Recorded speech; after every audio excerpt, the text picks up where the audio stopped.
Bonjour à tous et évidemment d'abord je vous souhaite tous mes vœux pour une très belle année 2025. Pour cette dernière séance de ce cours de l'année dont le sujet portait sur la cour et les courtisans des premiers temps de l'histoire pharaonique jusqu'au Moyen Empire, nous allons poursuivre aujourd'hui l'étude de textes que nous avions commencé à aborder lors de la précédente séance, à savoir les textes sapientiaux, les sagesses. Nous avions vu que ce genre de texte, dénommé sébaïte, enseignement, apparaissait à proprement parler au Moyen Empire et mettait en scène dans de nombreux cas, au sein de son prologue, un personnage portant de hauts titres de cour qui transmettait ainsi dans le contenu de son enseignement les valeurs de la cour, la loyauté au roi, le respect de l'étiquette, l'autocontrôle propre aux courtisans notamment.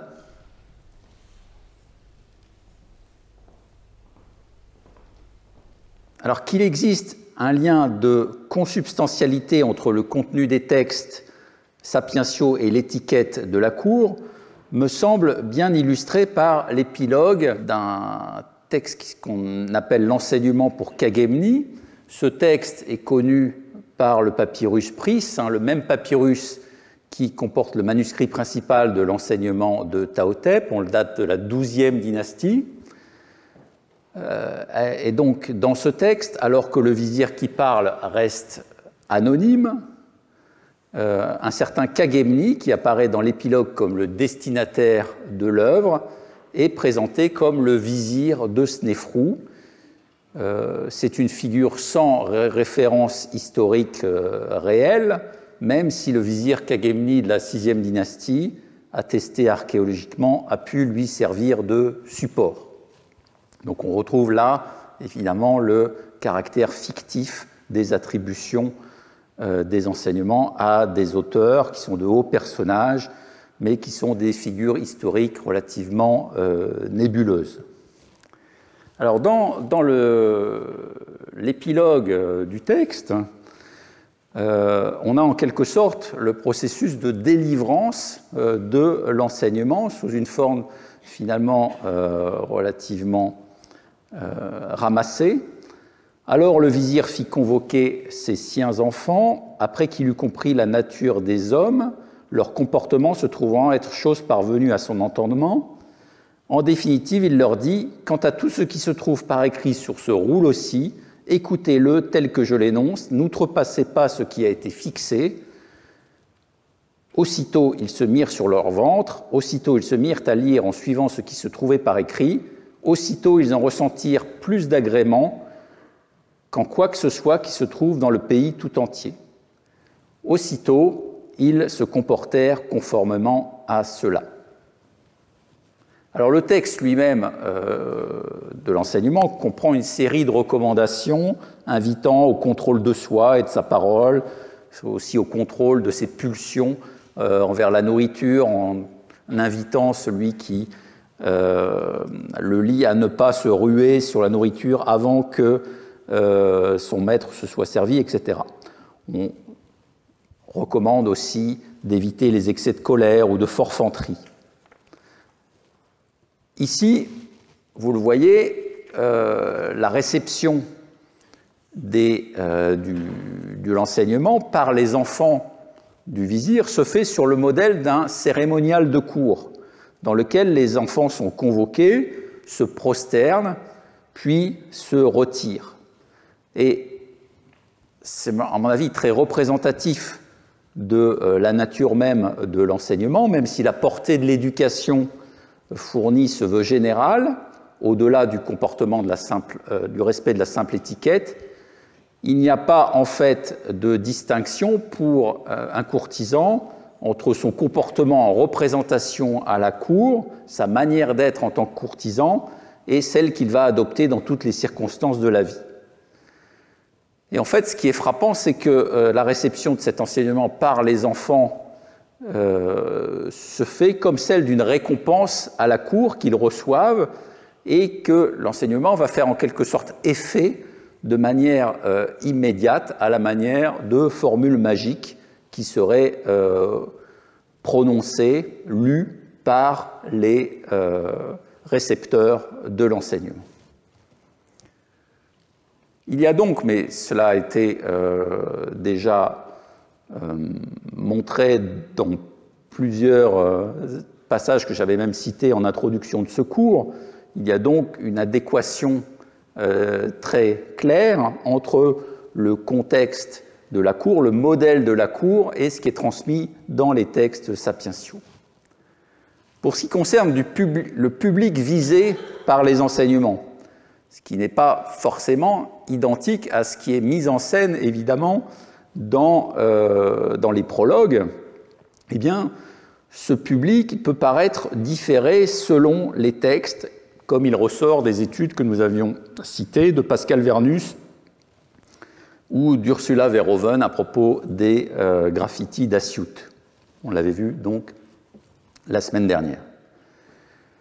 Ursula Verhoeven souligne que, alors que l'enseignement d'un homme à son fils explique à un apprenti scribe de la classe moyenne comment s'élever socialement et parvenir à entrer à la cour, l'autre enseignement présent majoritairement donc à Assiut, l'enseignement de Orgedef, Orgedef étant un prince royal vivant au sein de la cour, cet enseignement d'Orgedef n'aborde pas les considérations d'ascension sociale. On est dans un monde en quelque sorte aplani, et les recommandations se concentrent surtout sur le comportement éthique à suivre. Alors, de son côté, l'enseignement de Ptahhotep, le classique des classiques, révélerait de prime abord une certaine polyvalence, le public visé étant soit dans une position subalterne, par exemple celle d'un messager ou d'un homme de confiance, soit dans la position d'un dirigeant. Alors l'inventaire des caractérisations sociologiques qui transparaissent dans Ptahhotep et qui sont relativement nombreuses, la plupart des maximes renvoient à un cas particulier ciblant le positionnement social de celui qui est destinataire du conseil. Donc Pascal Vernus a dressé cet inventaire dans un article qui s'intitule « Le discours politique de l'enseignement de Ptahhotep ». Il faut comprendre évidemment le discours politique dans un sens très large.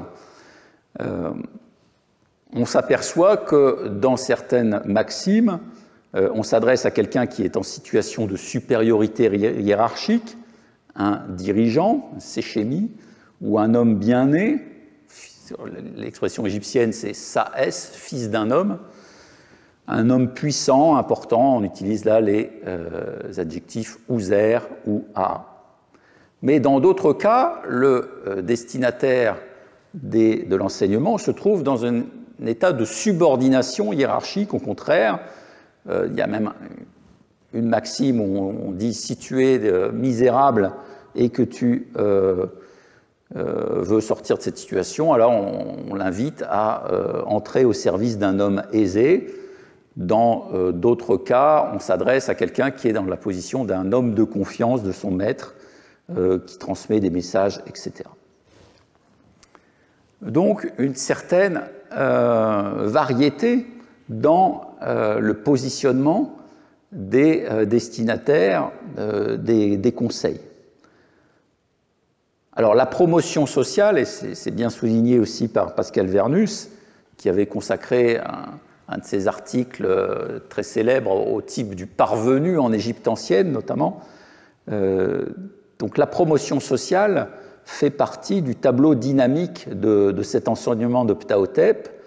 Dans certaines maximes, on s'adresse aux destinataires en disant si tu deviens important après avoir eu une position modeste et que tu acquiers du bien après avoir été d'abord démuni. Donc on prend en compte le dynamisme de la société, la possibilité de s'élever socialement. Et on avait vu d'ailleurs que le système de la cour égyptienne permettait l'ascension sociale de personnes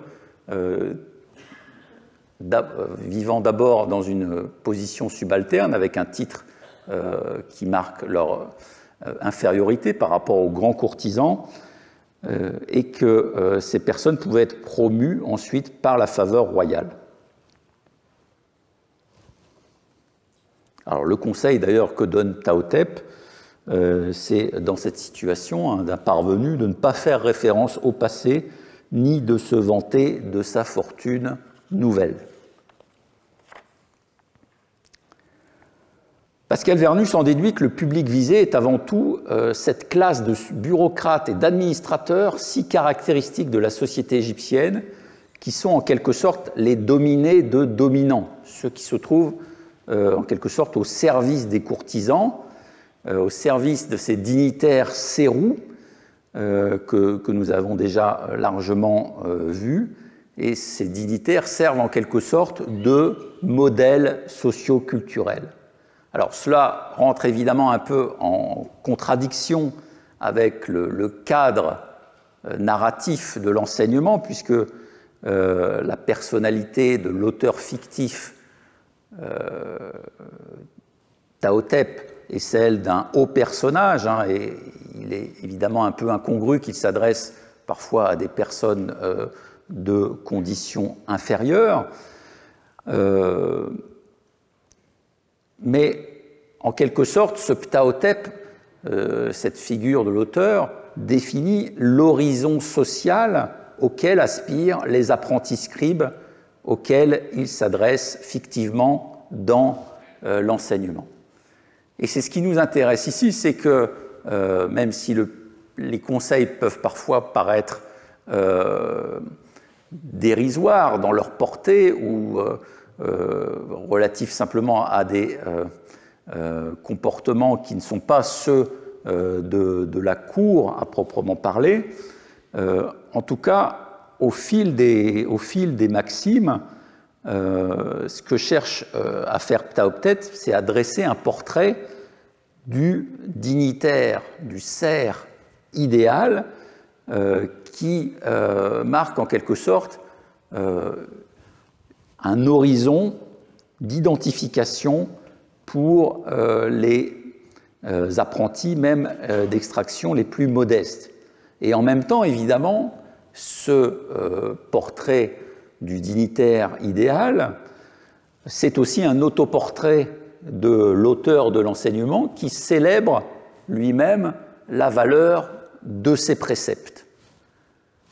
Alors on a un passage qui est très caractéristique de cet état de fait que je viens de décrire dans l'enseignement de Ptahhotep, où on voit donc Ptahhotep évoquer en quelques phrases ce que c'est qu'un parfait dignitaire, quelqu'un qui est au sommet de son art, de sa perfection, quand il nous dit donc le dignitaire, le serf, au sommet de sa perfection, son cœur est articulé à sa langue, ses lèvres sont exactes tout le temps qu'il parle, ses deux yeux ne cessent d'observer, ses deux oreilles se trouvent accordées à écouter ce qui est utile à son fils. Donc là, évidemment, une référence au processus d'enseignement, lui qui accomplit la Ma'at en étant exempt de mensonges. Donc là, on a une caractérisation très claire du serf dans sa complétude, en quelque sorte physique et morale, dans son attitude quotidienne, quelqu'un qui se contrôle parfaitement, qui articule son esprit et son discours, qui est attentif en permanence à la situation autour de lui, et Dieu sait si cette attention, cette permanence est nécessaire dans le contexte très tendu de la cour, et quelqu'un aussi qui suit des préceptes moraux, et c'est ça aussi l'une des dimensions importantes de ces enseignements, c'est qu'elles articulent le comportement à suivre dans des contextes de la vie courante, dans des contextes qui se conforment à l'étiquette de cours, avec des conceptions morales plus larges, où c'est le Dieu qui surveille en quelque sorte le comportement moral du dignitaire. Donc pour contribuer à former le courtisan idéal, Ptahhotep va délivrer une série de prescriptions concernant la manière dont il faut régler ses interventions, transmettre un message, parler de soi, de son maître ou des autres, bref, ce que j'avais appelé la norme du savoir-parler selon toutes les contraintes imposées par la société de cour. Alors le passage suivant montre la manière dont justement s'articule pratiquement l'impératif de contrôle de soi et la valorisation individuelle par le discours.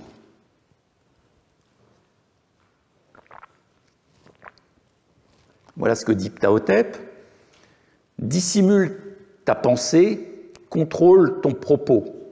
C'est l'idée d'enfoncer son cœur à l'intérieur de soi, de ne pas le laisser sortir. C'est très clair métaphoriquement dans le vocabulaire égyptien, qui ressort à la fois de ces textes sapientiaux et des autobiographies contemporaines. Alors ton avis sera reçu parmi les dignitaires, les sérous. Sois patient. La notion de wahib est fondamentale. Au moment de t'exprimer, afin de dire quelque chose qui soit distingué. Alors les dignitaires sérous qui auront écouté diront « Comme est parfait ce qui sort de ta bouche ». Ce qui est important ici, et ce qui est aussi fondamental dans la perception aussi de la compréhension par les Égyptiens anciens de ce que c'est qu'un discours, de ce que c'est que la rhétorique. Donc c'était quelque chose dans lequel je ne vais pas entrer de manière précise ici même, mais évidemment qui est fondamental. C'est-à-dire qu'on attribue souvent la compréhension de la force du discours, des capacités de la rhétorique à la Grèce ancienne, au miracle grec. Bon, on va s'apercevoir dans tous les textes que l'on va voir, et il y en aurait bien d'autres, que cette perception des pouvoirs du discours et aussi l'art de la rhétorique dans son art de l'à-propos, dans sa puissance liée au contexte d'énonciation, tout cela est parfaitement déjà maîtrisé et connu des Égyptiens anciens dès le Moyen Empire. Ce qui ressort de ce texte, vous le voyez, c'est que la force de persuasion du discours, sa puissance rhétorique, ne réside pas dans son seul énoncé, le fait de dire un bon mot, dans sa magie propre, pourrait-on dire, mais dans son adaptation à un contexte dans lequel c'est l'avis de l'auditoire qui va décider de la réussite ou non de cet acte de parole.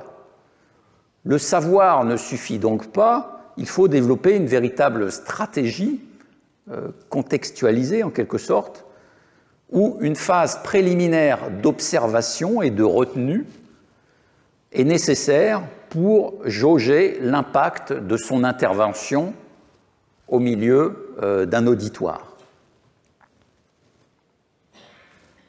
Et ça, c'est particulièrement important. On sort en quelque sorte d'une conception purement magique de la valeur de la formule prononcée. On entend souvent de manière rapide chez certains que pour les Égyptiens, dire une chose, c'est la faire exister. Certes, dans certains contextes très précis, dans certains contextes magiques, mais dans le contexte de la cour ou de la vie quotidienne, ils ont la perception très claire qu'il ne suffit pas de dire quelque chose pour que cela se réalise. Il faut en convaincre l'auditoire, il faut que cette chose soit dite dans un certain contexte, qu'elles reçoivent des conditions de réalisation, d'efficacité, qui entraînent aussi un certain art du discours, un certain art de dire et art de bien dire dans un contexte particulier. Alors on connaît par ailleurs un autre passage célèbre de l'enseignement de Ptahhotep, où celui-ci détaille précisément l'attitude que l'orateur doit adopter dans un débat en fonction de l'adversaire qu'il a devant lui. Alors c'est un passage célèbre, je ne vais pas le lire intégralement. On a 3 maximes en fait sur une structure ternaire qui commencent chacune par « si tu te trouves face à un polémiste », et le mot polémiste, jaïsou, est assez rare, mais est employé ici dans un sens technique, d'un orateur doué pour la polémique. Donc si tu te trouves face à un polémiste en action, et à chaque fois on a une caractérisation différente, quelqu'un qui maîtrise son esprit avec plus de talent que toi, ton égal qui est de ton niveau, ou quelqu'un qui soit piètre et ne t'égale pas. Et dans ces 3 cas, on va détailler l'attitude à adopter qui se fonde sur un même impératif, celui de jouer sur le silence, la retenue, et surtout viser à emporter l'adhésion de l'auditoire. Dans le cas d'un adversaire expérimenté, il faut se garder de dévoiler sa faiblesse et laisser l'adversaire se déconsidérer par une prestation que l'on feint de traiter par le mépris. Dans le cas d'un débat avec un égal, il s'agit de pousser l'adversaire à la faute. Vous avez le texte ici. Si tu te trouves face à un polémiste en action, ton égal qui est de ton niveau, c'est en gardant le silence durant le temps qu'il tient un mauvais discours que tu dois faire apparaître que ton talent est supérieur au sien. L'écho en sera grand parmi les auditeurs, ta réputation s'en trouvant embellie dans l'opinion des dignitaires, les sérous.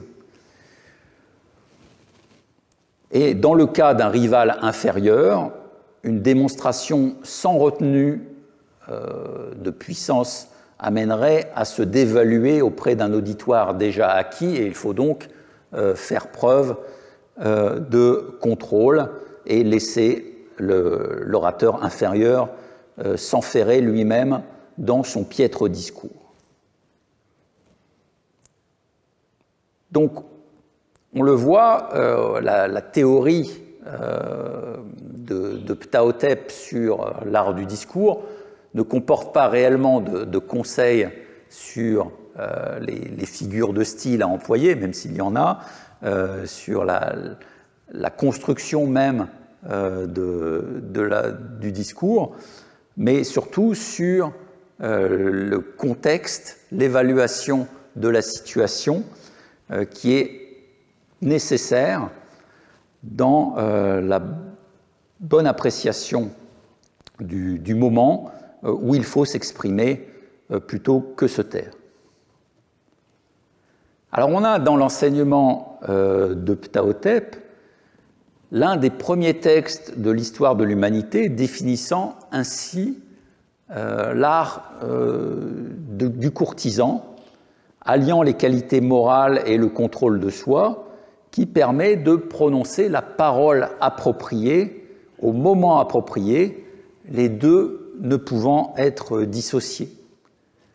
La distinction du propos, on l'avait vu dans le texte précédent, ressort autant du contenu du propos que du contexte dans lequel il est prononcé.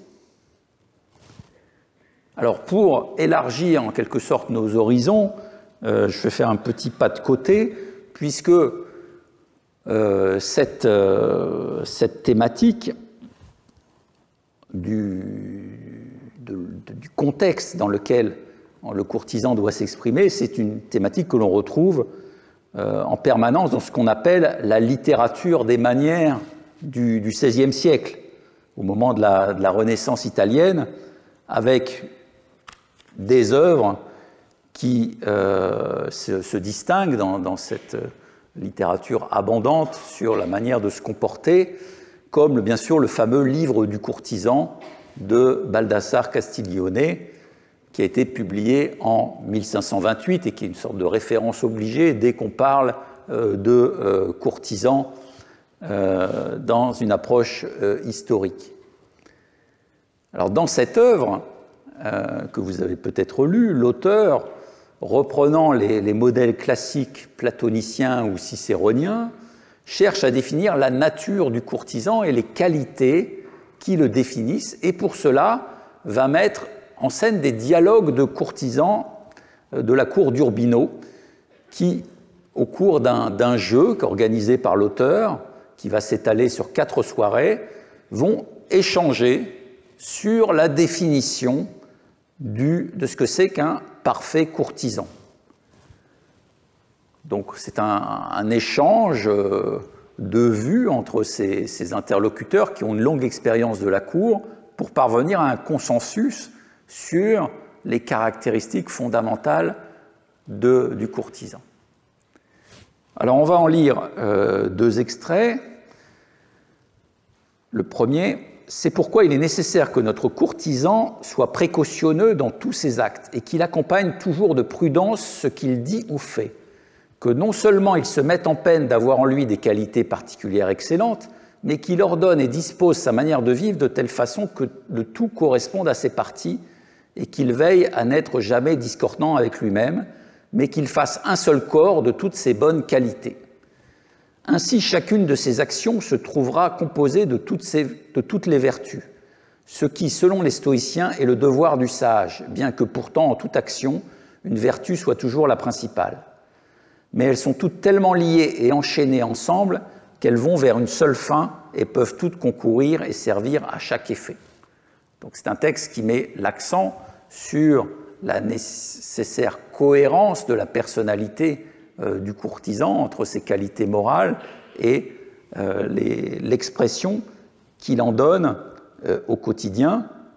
Et on le voit, on pense tout de suite à la manière dont sont conçus les portraits autobiographiques égyptiens, mais aussi les portraits du courtisan idéal dans les textes égyptiens anciens, la manière dont le kaléidoscope des qualités morales de l'individu doit se composer autour d'un principe moral structurant qui en définit en quelque sorte le cadre et l'ordonne.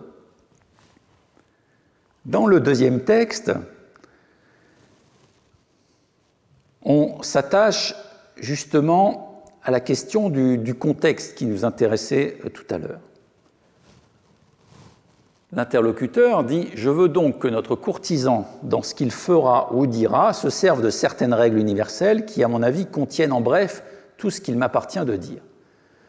Pour la première et la plus importante, qu'il fuit surtout l'affectation, comme hier au soir le comte l'a bien rappelé. » Alors il y a tout un débat, un développement dans le livre du courtisan sur ce rejet de l'affectation, de paraître artificieux, de certes placer un bon mot, mais de manière non naturelle, qui gâche en quelque sorte toute la prestance du courtisan et le condamne à la médiocrité. Le courtisan doit faire preuve d'un certain détachement, d'un certain naturel, et même dans les compositions, dans les procédés les plus calculés qu'il adopte, il doit les présenter comme si, en fait, il le faisait de manière tout à fait improvisée. Ensuite, qu'il considère bien quelle est la chose qu'il fait ou qu'il dit, le lieu où il l'a fait, en présence de qui, en quel temps, la cause pour laquelle il l'a fait, son âge, sa profession, la fin où il tend et les moyens qui peuvent l'y conduire, et par de telles considérations qu'il se dispose discrètement à tout ce qu'il veut faire ou dire. Donc là, on a exactement ce qui me semble être décrit dans les maximes de Tabtep, c'est-à-dire ce moment de retenue qui est le propre de l'attitude du parfait courtisan, ce moment où le courtisan scrute la situation dans ses moindres détails, scrute le contexte et va s'engager dans une action ou dans une parole après avoir bien réfléchi à son opportunité. On retrouve d'ailleurs ici, dans le texte, la notion de discrétion, discrètement. Et c'est l'un des points qui a été souligné par Alain Pons, qui a produit une édition du texte du livre du courtisan chez Flammarion, et a également consacré un article à la notion de discrétion dans la littérature des manières du XVIe siècle. Ce qui intéresse précisément Castiglione, c'est de montrer qu'à l'intérieur des relations horizontales qui s'exercent donc entre les courtisans, donc à distinguer des relations verticales entre le courtisan et le prince, eh bien, il n'y a d'harmonie que si les qualités individuelles de chaque courtisan sont reconnues, homologuées par les autres. Ce que désire donc Castiglione, je cite Alain Pons, c'est de faire dire au courtisan de quelle manière et en quel temps il doit se servir des bonnes qualités qui sont en lui et pratiquer ce qu'il convient de savoir. Et il conclut, les actes, les propos, quelle que soit leur valeur intrinsèque, ne seront appréciés par les autres qu'en regard du moment où ils ont été accomplis ou tenus et de la manière dont ils l'ont été. Alors, même si on est dans un contexte tout à fait différent, et il n'est en aucun cas question de projeter un univers sur l'autre, la lecture de ce texte du livre des courtisans, je crois, enrichit notre appréciation du texte de Ptahhotep, la manière dont l'auteur réfléchit sur la qualité comportementale du dignitaire en fonction de son adéquation aux situations, avec l'importance aussi de la retenue, de la réflexion initiale qui doit préluder à toute intervention à la cour. Donc tout cela rejoint exactement ce qui est dit dans le livre du courtisan sur ce qui définit intrinsèquement l'homme de cour qui maîtrise son art à la perfection. L'éloquence est donc autant une affaire de maîtrise du silence à la cour, autant qu'une maîtrise de la parole.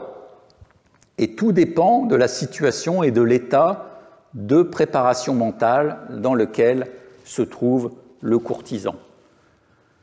On peut en donner encore d'autres exemples pour revenir à Ptahhotep. Vous en avez un extrait très explicite dans ce passage où il dit « Si tu te trouves être un homme compétent et qui siège au conseil de son maître, concentre ton esprit sur le pertinent, à toi de garder le silence, c'est plus utile que le bavardage. Ne parle que quand tu te seras rendu compte que tu as dénoué l'entrelac. » Donc l'idée qui est sous-jacente, c'est que l'expert égyptien, c'est celui qui sait dénouer un nœud, le nœud aussi étant le terme qui exprime l'idée de maxime, de bon mot, de quelque chose qui concentre en quelque sorte l'expression sous une forme compacte, et celui qui sait réfléchir à la réalisation, mais aussi au dénouement de ces nœuds, de ces problèmes, c'est celui qui atteint la perfection de l'art rhétorique.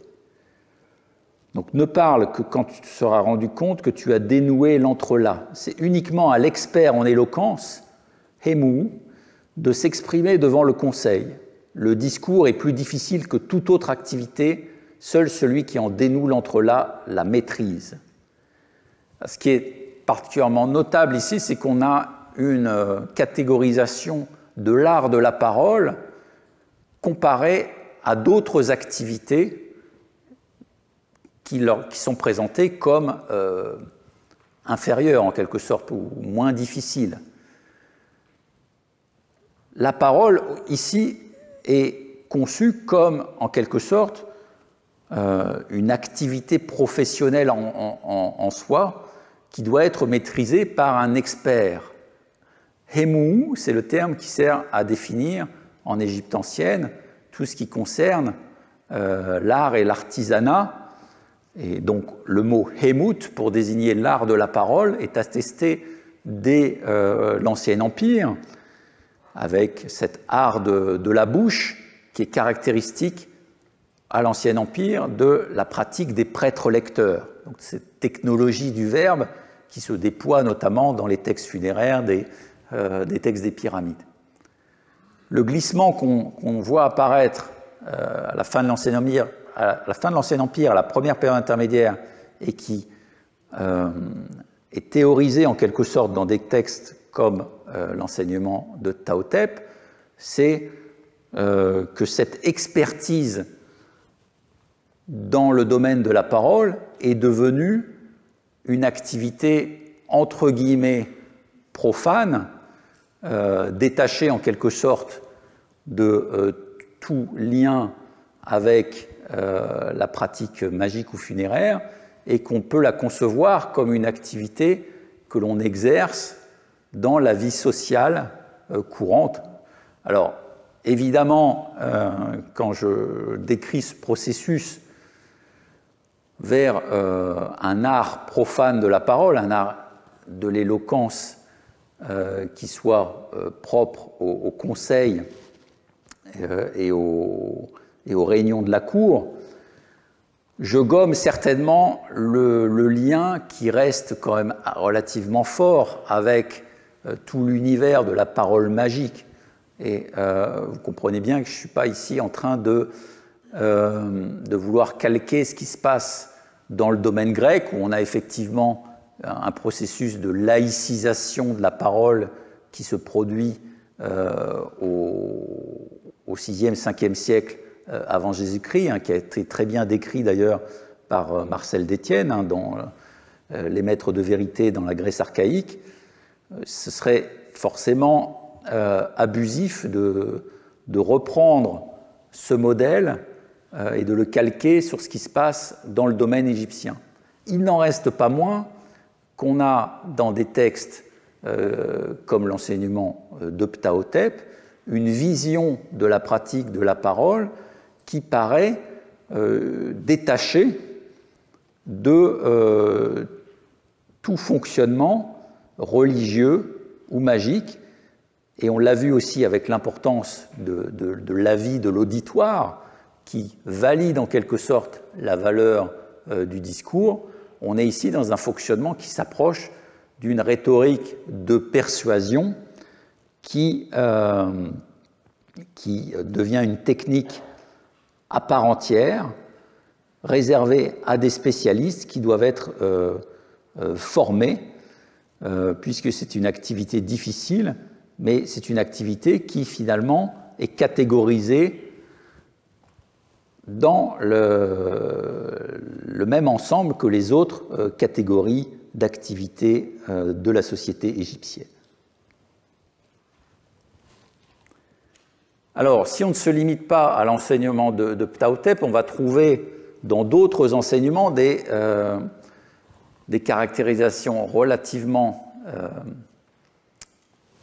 semblables sur le rôle du discours maîtrisé, de cette technologie de la parole, de cet art rhétorique qui doit être acquis par le futur courtisan. Dans l'enseignement d'un homme à son fils, on a la maxime suivante: c'est de la justesse de langue que naît l'excellence. Un propos mensonger ne saurait passer inaperçu. Il n'y a pas possibilité de maquiller ce que l'auteur du propos a fait valoir.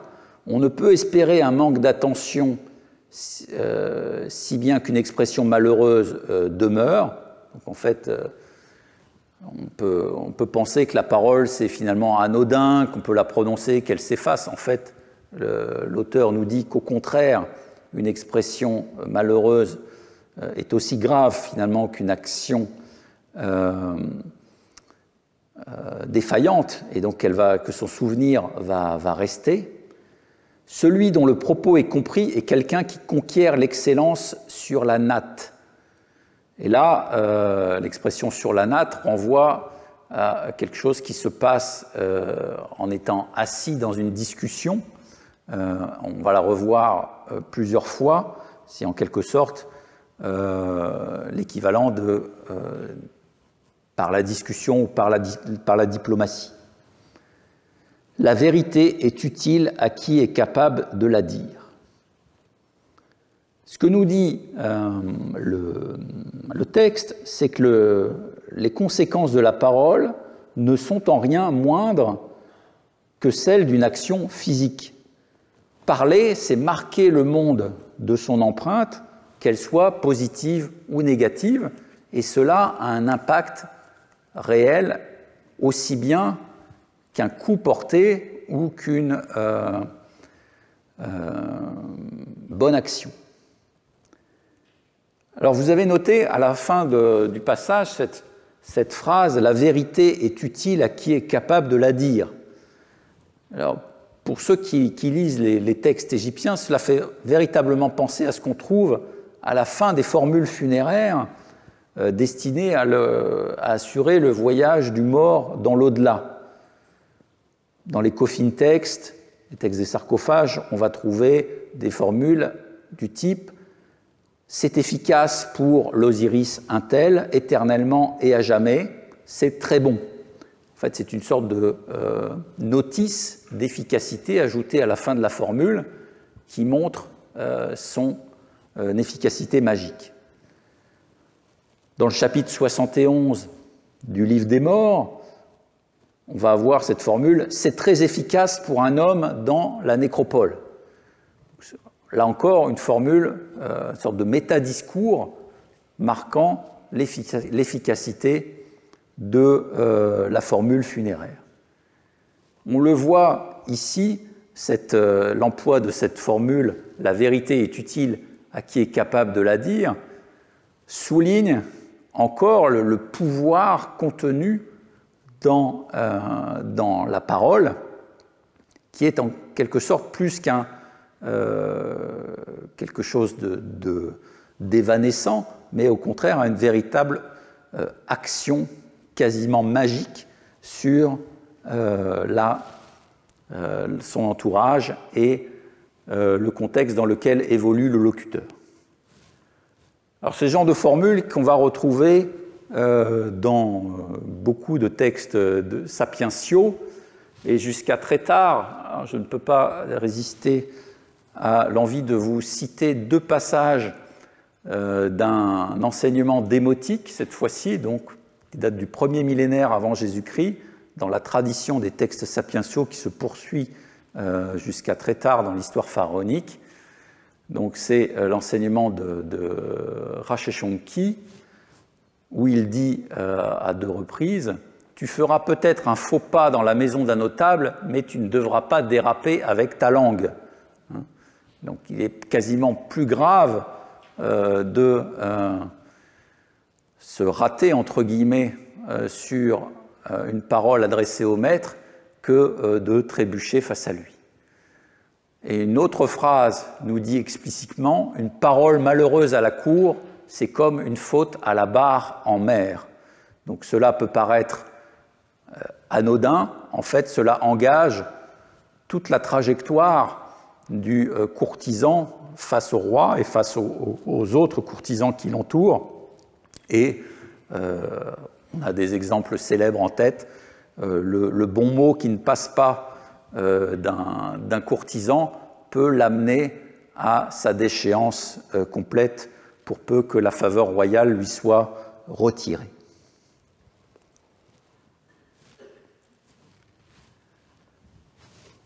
Dans cet autre passage de l'enseignement d'un homme à son fils, on voit comment l'attitude préconisée est fondée sur le contrôle de soi qui se traduit par des attitudes codifiées, qui sont celles que nous avons passées en revue dans les représentations de la cour.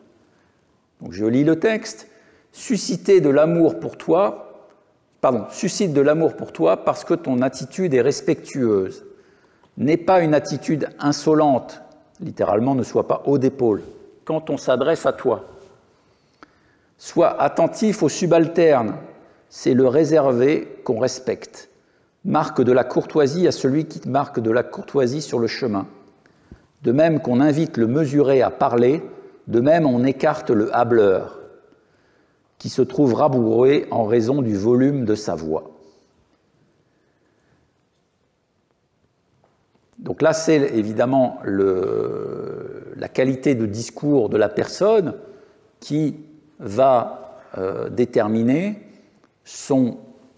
le respect qu'il inspire, son aptitude aussi à se conformer en quelque sorte aux règles de l'étiquette, de la maîtrise du silence, de l'autocontrainte, qui vont permettre au personnage, enfin au destinataire du conseil, de susciter le respect de ceux qui l'entourent. Alors j'attire votre attention sur le mot qui a été traduit par « marquer de la courtoisie » par Pascal Vernus, c'est ici le mot « taire », qui renvoie à l'idée de respect et de déférence. Alors, le respect peut être tourné vers une divinité, hein, on respecte un dieu, mais il peut être orienté, notamment dans les textes sapientiaux, vers des inférieurs. Et c'est particulièrement notable ici que l'on ait l'image d'un respect mutuel qui soit mise en avant sur des bases qui ne soient absolument pas des bases de hiérarchie. Alors on retrouve dans l'enseignement de Tao Te le même terme qui est employé dans la formule suivante: respecte tes partisans, rester shutek, et tu auras du bien, littéralement ta richesse augmentera.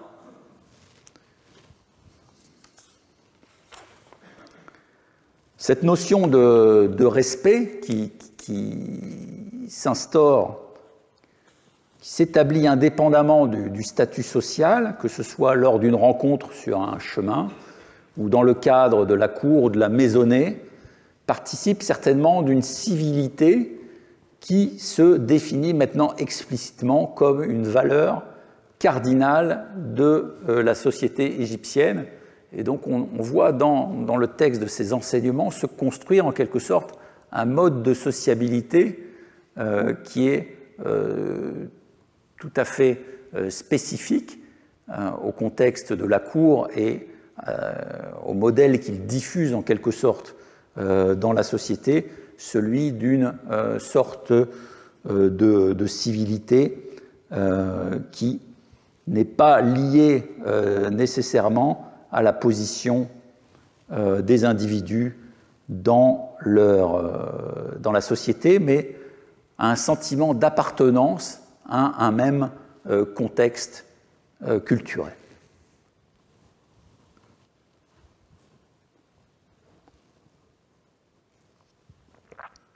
Alors la thématique sur laquelle nous souhaiterions nous attarder quelque peu maintenant, c'est la question du contrôle de la violence, qui est le corollaire de la mise en place d'une société de cour. En tout cas, c'est l'une des idées qu'avait développée Norbert Elias dans ses travaux sur le processus de civilisation. Il voyait dans la mise en place de la société de cour une forme de cette monopolisation étatique de la violence. À grands traits, cela consiste en un processus de pacification qu'induit la généralisation de la société de cour, au sein de laquelle les valeurs physiques et guerrières sont dévalorisées au profit de la civilité et de la culture. On vient d'en avoir un exemple. Alors, Norbert Elias, en reprenant ce thème du monopole de la contrainte physique confisquée par l'État, qu'il a développé notamment dans l'ouvrage qui a été traduit en français sous le titre « La civilisation des mœurs », il se place évidemment dans la continuité des idées de Max Weber, qui avait, dès 1919, théorisé le fait que ce qui est en effet le propre de notre époque, c'est qu'elle n'accorde à tous les autres groupements ou aux individus le droit de faire appel à la violence que dans la mesure où l'État le tolère. Celui-ci, donc l'État, passe donc pour l'unique source du droit à la violence, donc ce qui est le principe de la monopolisation étatique de la violence. Alors on le voit dans l'esprit de Norbert Elias, la Cour, telle qu'elle est mise en place dans le cadre de la société de Louis XIV, sert en quelque sorte à désarmer les puissants et à créer finalement un monde sans violence autour du roi. Alors cette idée évidemment a fait l'objet de tout un débat historiographique, puis certains ont réfuté aussi cette vision en quelque sorte idéalisée et un peu trop schématique de Norbert Elias. Bon, ce qui nous intéresse ici, ce n'est pas forcément évidemment le schéma historique sous-jacent, mais c'est d'explorer cette idée qu'il y ait en parallèle de la mise en place d'une société de cour une réflexion aussi sur la violence et les moyens de la canaliser.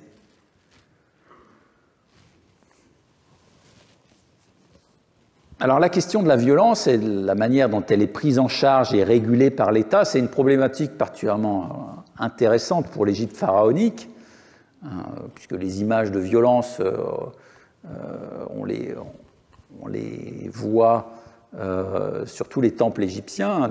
Vous avez tous en tête l'image du pharaon frappant de sa massue des étrangers qu'il tient par les cheveux. Elle a fait, donc, cette thématique fait l'objet de plusieurs contributions récentes. Donc, je vous ai signalé quelques titres qui ne sont que des simples orientations bibliographiques qui vous montrent que dans les 10 dernières années, il y a eu une production relativement importante sur cette thématique. Alors, dans le contexte de la cour, qui est le seul qui nous intéresse ici, évidemment, la violence n'est pas absente, bien au contraire. Le pharaon est soumis en permanence à la menace d'un complot qui peut être fomenté par ses proches. Et sur ce point, donc, les témoignages abondent, on les a déjà évoqués à propos des conspirations du début de la 6e dynastie. Vous avez peut-être en tête aussi celle célèbre qui a concerné le Ramsès III. Et on a un récit d'un attentat contre un pharaon dans le contexte directement de la cour à travers un enseignement, l'enseignement d'Amenémat Ier, connu par des sources de la 18e dynastie, mais qui a généralement été attribué à la 12e dynastie, particulièrement au règne du successeur d'Amenémat Ier, donc Sésostris Ier. Alors ce texte, il prend le titre formel d'un enseignement fait par le roi Amenémat Ier, mais sa teneur tient autant à une sorte de récit amer sur l'exercice du pouvoir que un texte qui prodiguerait des conseils. Dans l'épisode central de la narration, Amenémat Ier raconte comment, une nuit, alors qu'il dormait, vous avez le texte ici sous les yeux, c'était l'après-dîner, une fois la nuit venue, comme j'avais pris un moment de bien-être, j'étais allongé sur mon lit, je m'étais laissé aller et mon esprit avait commencé à suivre ma somnolence. Or donc, les armes destinées à la protection furent mises en mouvement contre moi, qui me retrouvait traité comme un serpent du désert. Me réveillai-je à cause du combat, reprenant possession de mes moyens, que je constatais qu'il s'agissait d'une bataille engageant les gardes du corps. Quant au fait que je me précipitais les armes à la main, je fis reculer les lâches sous les coups, mais il n'y a pas de brave la nuit, il n'y a pas de combattant solitaire, le succès ne saurait advenir sans protecteur. Donc récit d'un combat nocturne dans les appartements royaux. Le roi est réveillé par les bruits de combat entre ses gardiens et d'autres combattants, visiblement issus des troupes du palais. Le pharaon prend les armes lui-même, mais doit faire le constat amer qu'on ne peut se battre seul. Évocation donc désespérée qui laisse songer à une issue funeste pour le pharaon qui parlerait dès lors d'outre-tombe. C'est en tout cas l'interprétation traditionnelle du texte, conçue comme une justification a posteriori pour son successeur, donc le pharaon Sésostris Ier. Et d'ailleurs, le texte prend la peine de préciser qu'Amenémat a subi l'attentat avant que les courtisans aient appris que je te ferai transmission du pouvoir et avant que je me sois installé à tes côtés. Donc on met en scène le fait que l'attentat a surpris Amenémat Ier alors qu'il s'apprêtait à transmettre le pouvoir à son fils Sésostris. Dans le texte, Amenémat Ier va se lamenter sur l'ingratitude de ses sujets qui l'ont trahi alors qu'il dresse un bilan élogieux de son règne. D'une certaine façon, le texte dégage une grande amertume, fournit une image d'un pharaon solitaire qui ne peut pas compter sur sa cour. Et au début du texte, d'ailleurs, Amenémat donne des conseils très explicites à son successeur en lui disant « Prête attention à tes subalternes, à leur manigance, ne t'approche pas d'eux quand tu es seul, ne fais pas confiance à un frère, ne reconnais pas d'amis, ne te fais pas d'intime, ils n'ont pas d'intérêt. L'homme n'a pas de partisan le jour des difficultés. » Donc l'image d'un souverain solitaire qui ne peut être secouru par son entourage. Donc on le voit dans ce texte donc attribué au Moyen Empire, la violence peut faire irruption au cœur même de la cour, dans la chambre du roi. Et le constat qu'en fait Amenémat, c'est qu'il est très difficile de s'en préserver et de la tenir à distance. Alors un autre enseignement attribué lui aussi à un roi va fournir une image de la royauté certes sombre, mais moins désespérée et en tout cas plus confiante dans le rôle que peut avoir la cour et les courtisans à l'appui du pouvoir royal. Ce texte, c'est l'enseignement pour Méricarée, connu par un petit nombre de manuscrits du Nouvel Empire. Le cadre historique de cet enseignement pour Méricarée, c'est celui de la première période intermédiaire, au temps de la royauté héracléopolitaine, donc à la Xe dynastie. Mais la date de composition réelle du texte reste vraiment délicate à déterminer entre le Moyen Empire et le Nouvel Empire. Nous reviendrons sur ce débat qui est fondamental un peu plus loin. On va d'abord entrer dans le cœur du texte.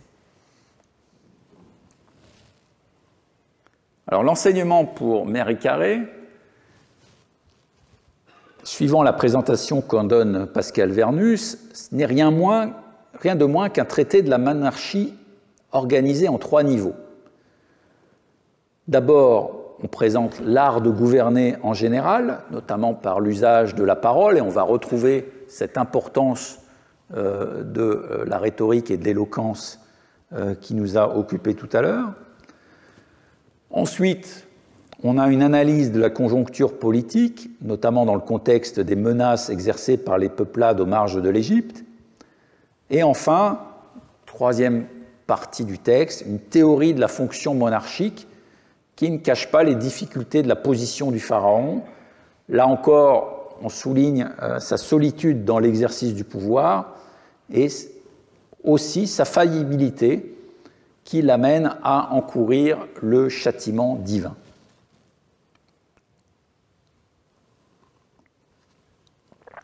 Alors un passage de la fin de l'enseignement résume bien la vocation du texte.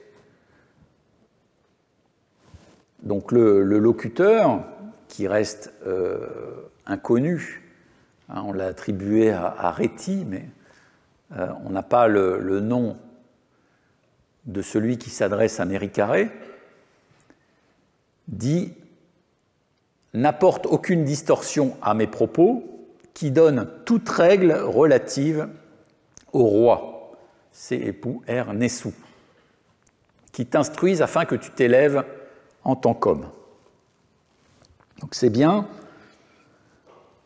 le cadre général de la royauté qui est concerné, et voilà, l'appellation traité de la monarchie ne semble pas du tout galvaudée pour ce texte qui se veut définir même l'ensemble des règles à suivre pour un roi dans l'exercice de son pouvoir. Alors, ce qui va nous intéresser particulièrement dans ce texte, c'est d'abord le fait que, certes, il est centré sur la figure du roi, c'est un enseignement adressé au roi, mais c'est qu'il accorde une importance très grande au statut des courtisans, au point qu'on pourrait même peut-être parler d'un traité de la monarchie et de la cour. L'enseignement pour Méricaré met dans la bouche du roi une véritable théorie du pouvoir royal dans laquelle la cour et les courtisans constituent un rouage essentiel que le souverain doit absolument préserver et valoriser. Voici certains passages du texte qui soulignent l'importance qui doit être accordée aux dignitaires ou aux dirigeants, aux sérous. Alors on trouve dans le texte à la fois des allusions aux sérous et aux ourous, qui sont les grands. Donc entre les dignitaires et les grands, on va avoir un jeu qui est parfois assez subtil, qui peut parfois aussi avoir été fait l'objet de confusion dans la tradition manuscrite du texte, mais disons la paléographie des signes employés est relativement claire, et donc on peut distinguer les emplois de l'un et de l'autre.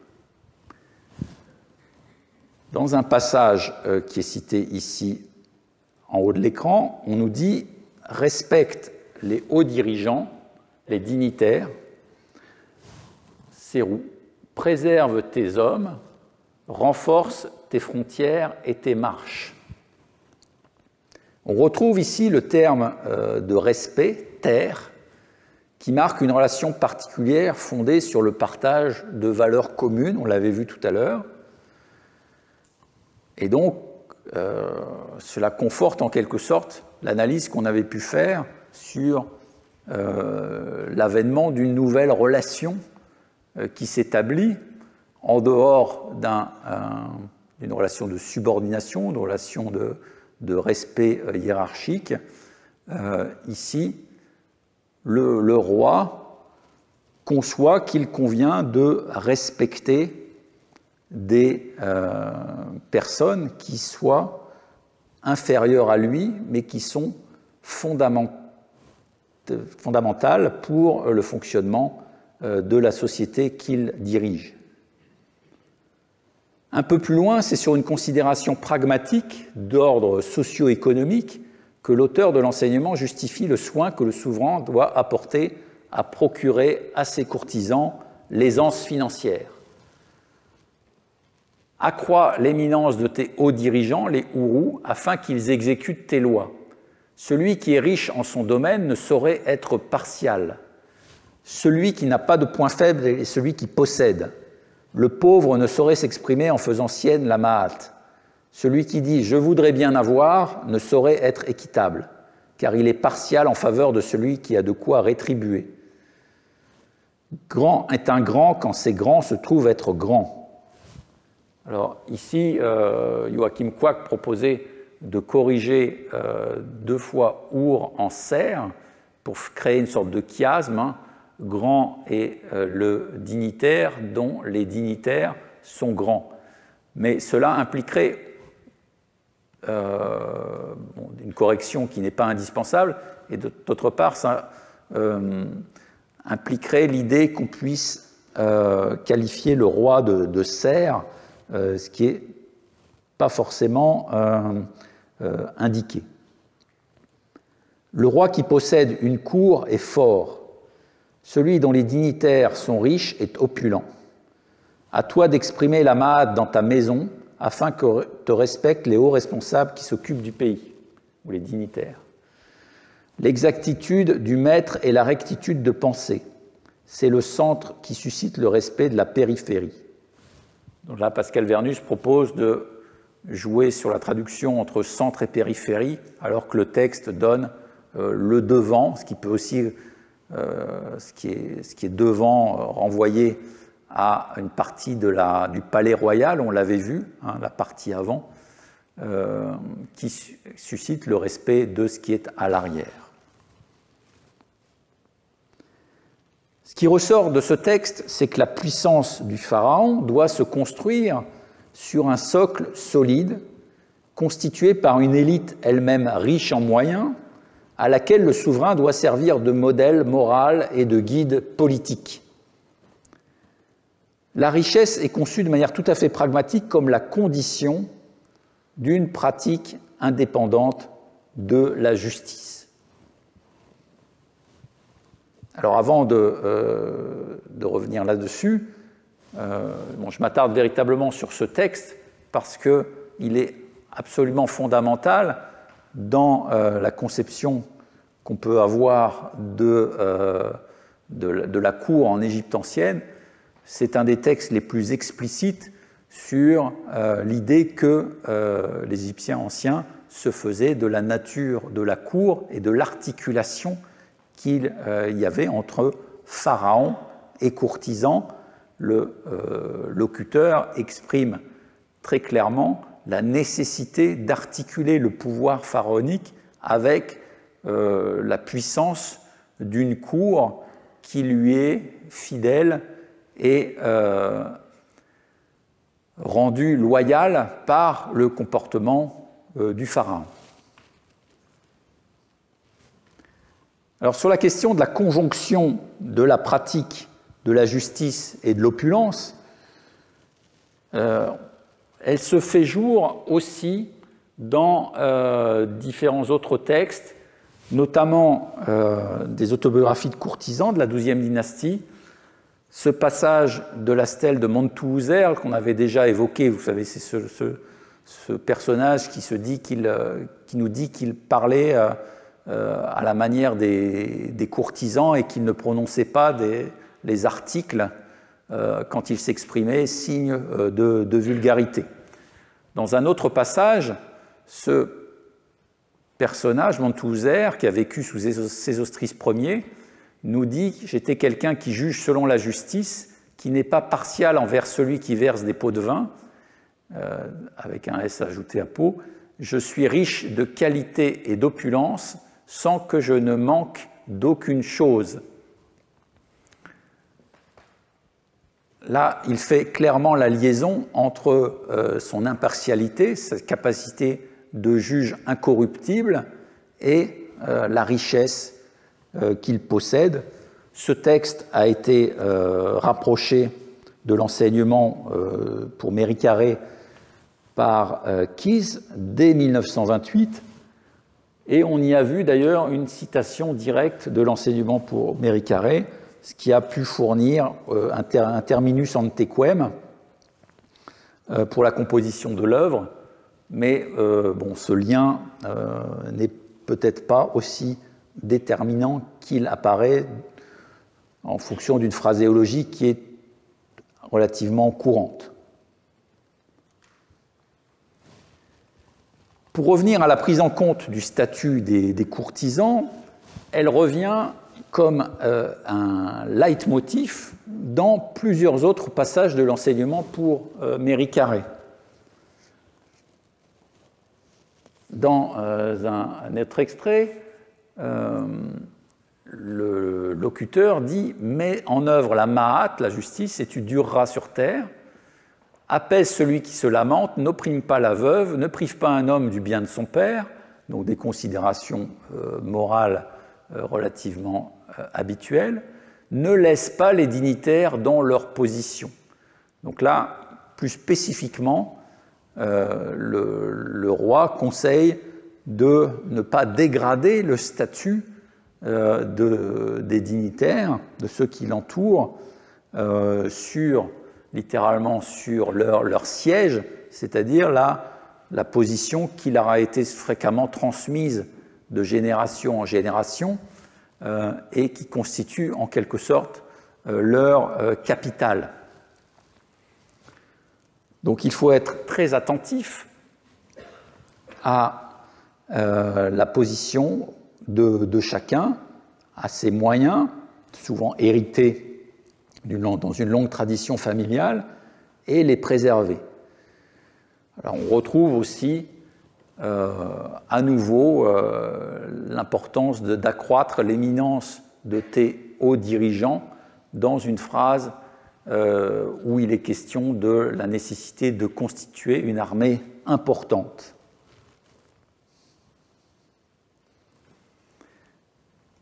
Alors, à rebours de ce que nous dit l'enseignement d'Amenemhat Ier, l'enseignement pour Méricarré semble croire que la cour peut être un moyen de défense et de protection pour le roi, ce qui ressort du passage suivant. Il n'y a personne qui soit dépourvu d'ennemis, c'est quelqu'un d'informé que le maître des deux rives, un roi qui a des courtisans ne saurait être ignorant. Donc si la traduction est correcte, ce sont évidemment des passages assez difficiles à saisir, hein, donc je vous donne à chaque fois une traduction établie, mais qui peut évidemment toujours faire l'objet de reconsidération. Ce qui ressort de ce texte, c'est que un roi qui est maître d'une cour, Neb Shenit, hein, donc on a l'appellation cour qui est ici utilisée,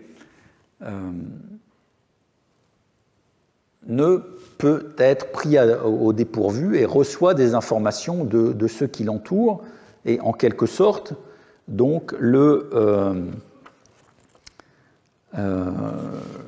les courtisans qui entourent le pharaon vont pouvoir l'informer sur les sources de conflits potentiels qui le menacent. Alors la suite du texte revient sur le caractère privilégié en quelque sorte du statut du pharaon, sur le fait que la monarchie est une belle fonction, mais qu'elle est aussi une fonction qui est par essence facteur d'isolement pour le pharaon. Elle n'a pas de fils, elle n'a pas de frère qui perpétue ses monuments. C'est en fait à la royauté de se construire elle-même, sur la succession des rois, d'assurer la mémoire des précédents et d'entretenir en quelque sorte cette continuité.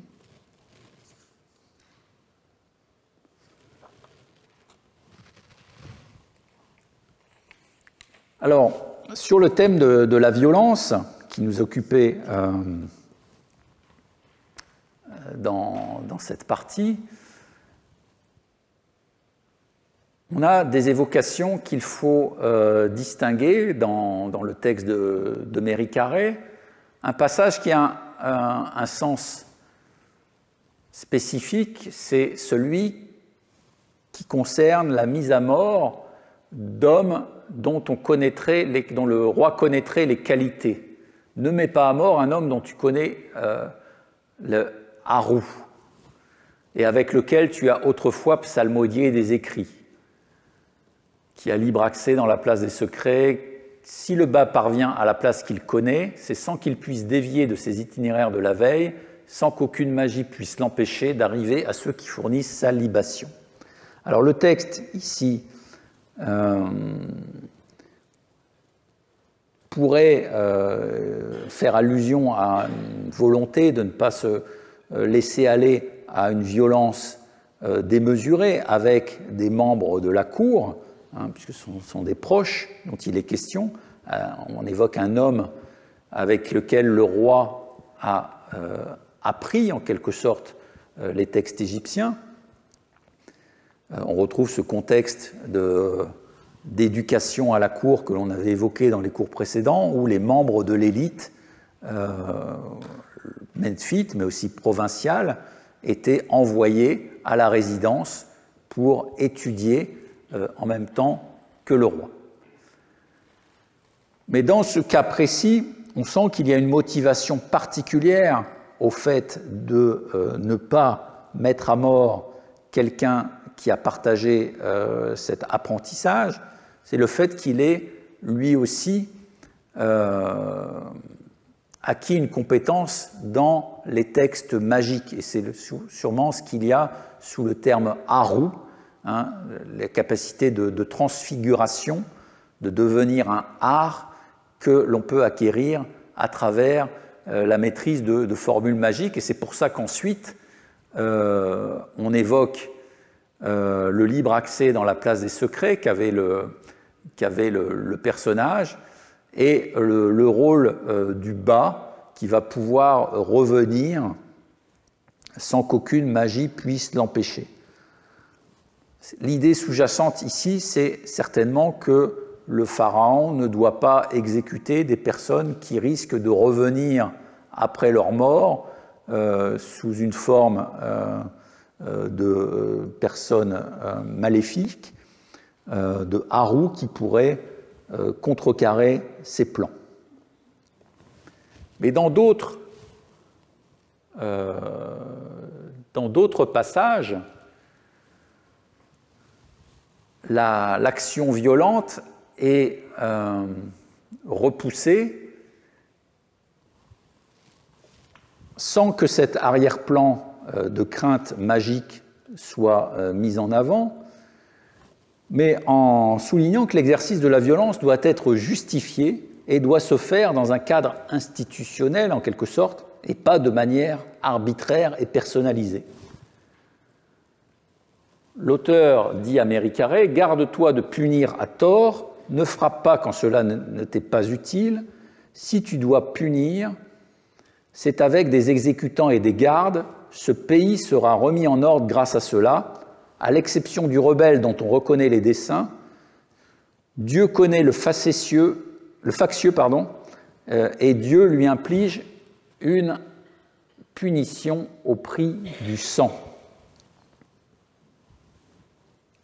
Donc il s'agit ici de réserver la violence à ceux qui sont des rebelles patentés, et encore faut-il le faire dans un cadre où le roi n'agit pas par vengeance personnelle et délibérée, et où en fait la punition est encadrée par une sorte d'action de l'État qui est aussi confortée par une sanction divine.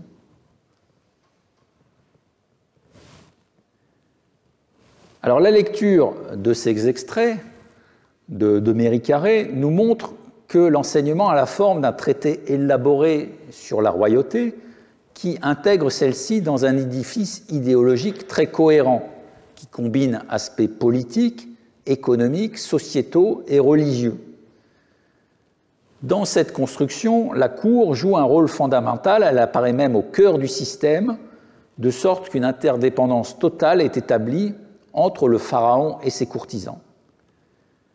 C'est un aspect qui rejoint en quelque sorte le point de départ de notre étude sur la cour qui postulait précisément cette interdépendance, dont on voit ici qu'elle a été théorisée par les Égyptiens anciens eux-mêmes. Dans le cadre du propos qui nous intéresse, nous allons maintenant nous intéresser à des passages qui mettent en parallèle le rôle de l'éloquence et le rôle de la violence dans la cour. On revient dans ce cas au début du texte où il est question d'agir contre les factieux.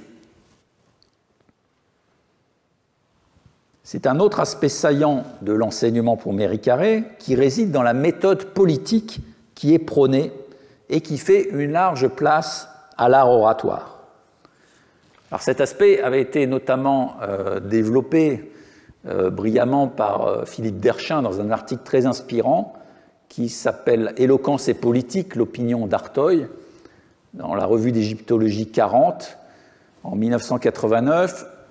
Cet article était né d'une lecture conjointe de l'enseignement pour Méricaré par Philippe Derchin et des maîtres de vérité dans la Grèce archaïque, l'ouvrage de Marcel Détienne que j'évoquais tout à l'heure.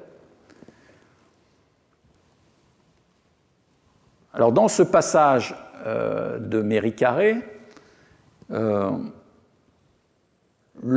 locuteur souligne la nécessité de bien identifier les opposants du roi, leur mode d'action et leur soutien, et d'adopter la bonne méthode pour les contrecarrer en s'appuyant sur la cour. Alors, le texte, malheureusement, est assez corrompu, ne permet pas de saisir toute la logique de l'argumentation, mais on en retient quand même le passage suivant, où on nous dit que c'est une cause de décadence pour la ville que l'agitateur, parce qu'il crée deux factions. On invite le roi à le dénoncer face à la cour, la chénite, et à le chasser, car c'est aussi un rebelle. Et on souligne le fait que c'est un mal pour la ville que le rhéteur, le médouti. Et donc il faut faire plier la multitude et chasser l'agité loin d'elle. Le terme traduit par rhéteur, médouti, n'est que très peu attesté dans les textes égyptiens.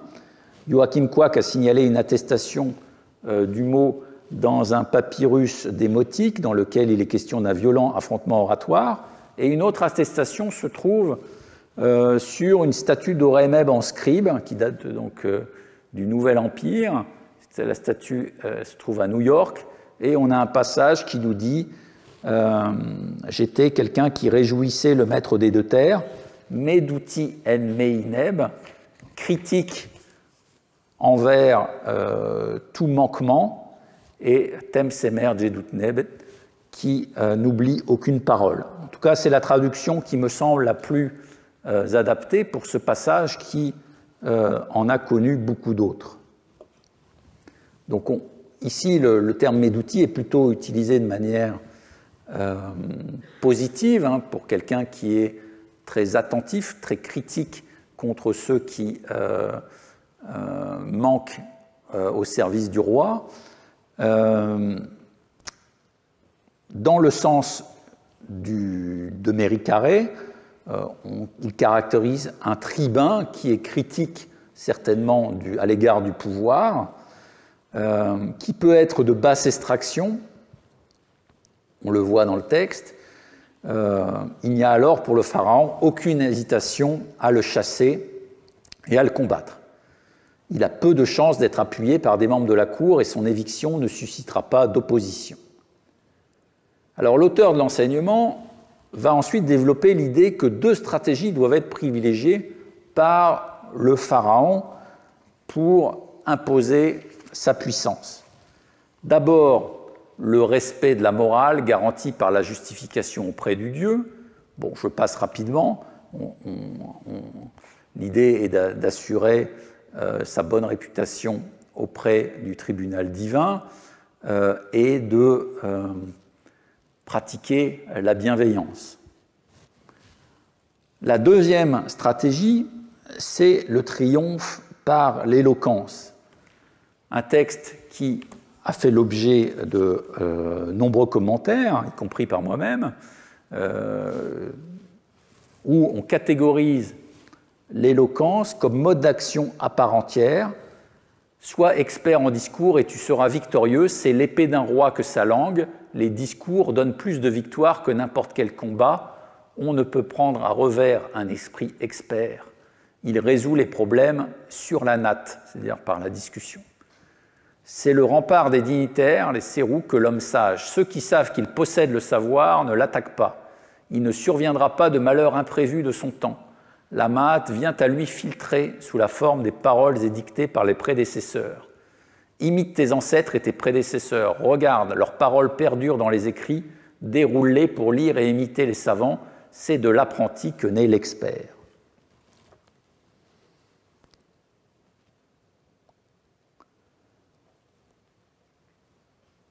Alors ici, on le voit, on retrouve cette idée que le discours, c'est une catégorie d'action à part entière, hein, aussi puissant, voire supérieur que le combat.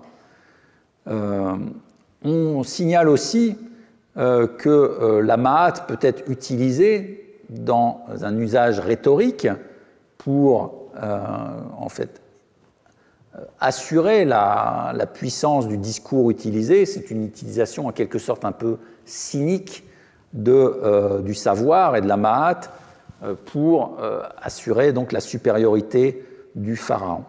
En corollaire, on a une importance de l'apprentissage, de l'éducation, qui donne un avantage certain à l'élite éduquée sur les tribuns, ces rhéteurs dont on a vu qu'ils souvent étaient d'extraction populaire.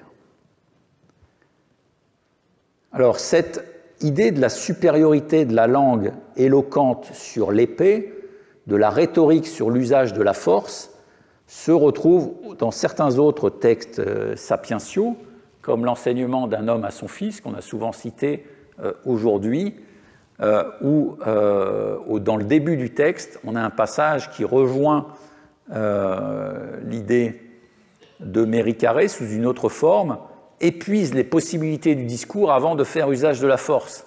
Il n'y a pas de brute qu'on fasse accéder au conseil, celui qui est versé dans les discours s'ouvre l'écoute, il n'y a pas de frappeur auprès duquel on prenne conseil.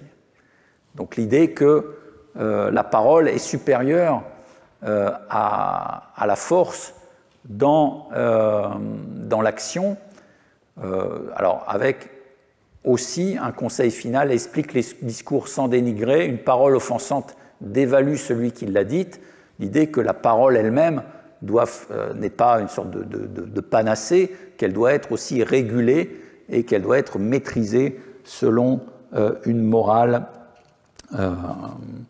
bien intégrée.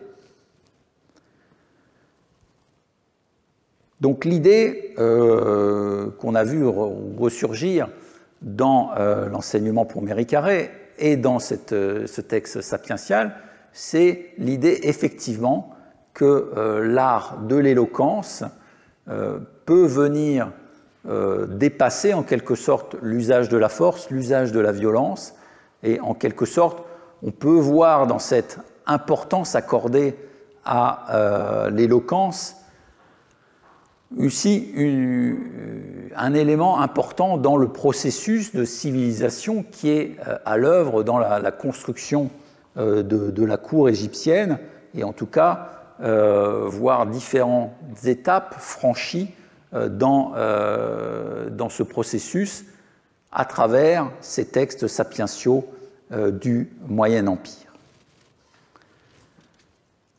Alors, je parle de textes du Moyen Empire, mais effectivement, cela ne va pas de soi.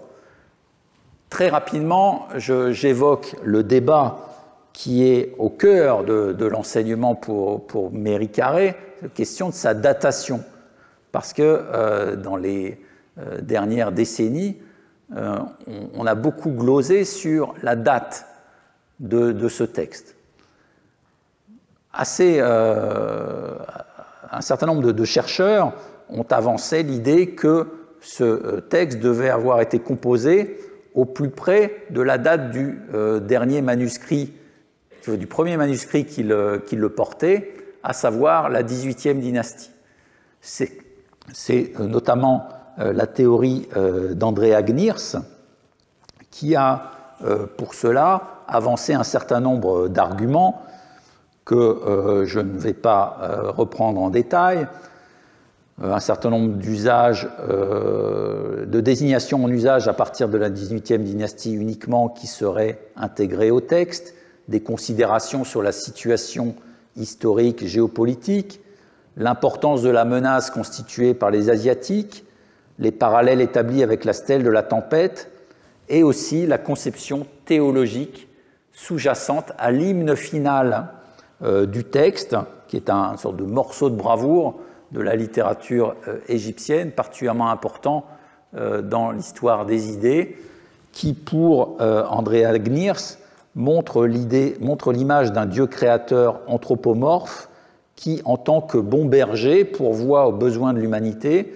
maintient la création du monde et, de ce fait, renvoie plutôt à l'image du créateur telle qu'elle est répandue dans les conceptions du nouvel empire égyptien et des conceptions qui apparaîtraient singulières dans le contexte du Moyen Empire.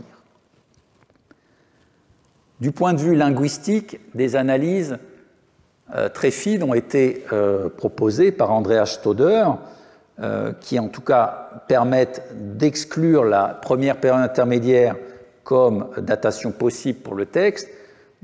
Une datation reste envisageable entre la 12e dynastie et la 18e dynastie, mais le bilan que fait Andreas Stoder des indices collectés le fait plutôt pencher pour la 18e dynastie. Alors, Joachim Quah, qui est l'auteur de l'édition de référence de l'enseignement pour Méry Carré, lui, s'est plutôt attaché à une datation 12e dynastie avec de solides arguments. Alors, il utilise aussi le terminus antequem de la stèle de Montuuser que nous avons évoqué tout à l'heure. Il signale aussi que même s'il est témoin de la transmission du texte à la 18e dynastie, donc ne peuvent être reportés antérieurement, on s'aperçoit que le texte s'appuie sur un modèle qui est peut-être du Moyen Empire si on se fie à l'utilisation de colonnes et à la paléographie de certains signes. Dans une étude sur le lexique de l'opposition et de la rébellion, Joachim Quah a également souligné le fait que l'optique de l'enseignement pour Méry Carré, défendant la royauté égyptienne, était légèrement différente des autres enseignements à tonalité loyaliste. Et pour lui, donc, si la date de composition est à fixer la 12e dynastie, elle doit intervenir plutôt de manière assez précoce parce que le pharaon chercherait ici plutôt à convaincre des indécis. Donc lui, il est partisan d'une datation au début de la 12e dynastie. Alors, il n'en reste pas moins que l'enseignement pour Méry Carré reflète un contexte de la première période intermédiaire qui est étonnamment fidèle, sous certains aspects, à une situation politique caractéristique de cette époque, d'un conflit entre les Héracléopolitains et les Thébains. Je vous donne ici deux références par Demitchik et Darnell qui soulignent ces parallèles. Et je signale aussi que du point de vue de la conception d'éloquence qui ressort de l'enseignement pour Méry Carré, on va trouver des choses étonnamment parallèles dans des textes de la première période intermédiaire, notamment la mise en symétrie de l'idée d'éloquence et de violence. Quand on a par exemple le passage de cette stèle Caire CG 1609, où le locuteur dit « Je suis un homme qui prend la parole le jour de la discussion, disposant d'un bras puissant le jour du combat », il met en quelque sorte en équivalence deux modalités de son action au monde, qui sont l'éloquence et la violence, qui étaient là aussi l'objet de la discussion au cœur de l'enseignement pour Méricaré. Au final, il est actuellement impossible de trancher sur la date de l'enseignement pour Méricaré. La proximité avec l'univers de la première période intermédiaire nous semble peut-être jouer en faveur d'une datation au Moyen Empire plutôt qu'à une date plus récente où les références auraient été très obsolètes pour une œuvre créée ex nihilo à cette époque. Le débat restera nécessairement ouvert tant que de nouvelles données ne se seront pas fait jour.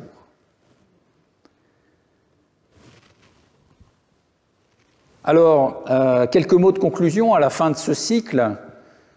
Nous avons essayé cette année de lire un certain nombre de témoignages archéologiques et textuels de l'histoire de la première partie de la civilisation pharaonique, en prenant comme fil directeur la cour et les courtisans, une dimension certainement sous-évaluée de la civilisation égyptienne. Alors, vous vous en êtes aperçu, notre approche a forcément été sélective et largement incomplète, notamment pour ce qui concerne ce qui se passe dans les provinces égyptiennes, du fait de la masse de données disponibles. Elle a permis néanmoins, je l'espère, de souligner l'existence, à notre sens incontestable, de la société de cour et d'en cerner les mécanismes. La société de cour sert de modèle culturel à l'ensemble d'une société.